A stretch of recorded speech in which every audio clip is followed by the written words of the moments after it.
Okay, so today is Thursday. So time check is 4:16 AM. So physic update tayo ngayon.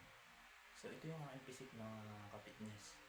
So medyo pumlat na yung aking tiyan.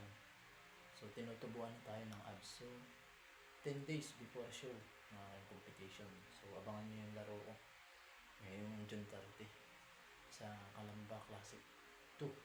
So yung sinalihan ko is men's physique exclusive. So maraming mga athletes na lalaro sa competition doon. So maraming mga bodybuilder. So iba-ibang category yung mga fitness. So yan yung aking physique update. So nasa 46.60 kg na lang ako. Yan. So medyo pumlat na yung ano dyan. So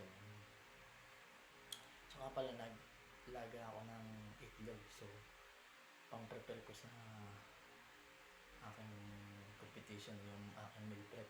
So ito yung aking itlog na apat. Yung ang isa nito is 6 grams of protein.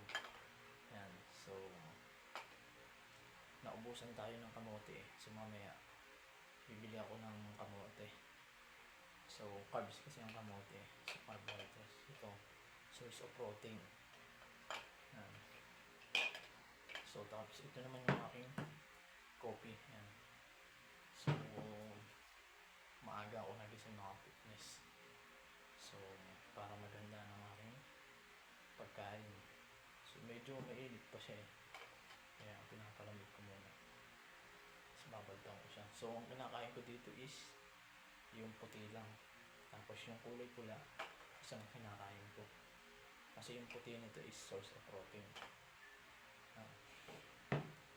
So yun lang yung aking shinare na meal plan. So saka yung aking physique update. So abangan nyo yung aking laro ngayong tapusan. So stay fit and healthy lang mga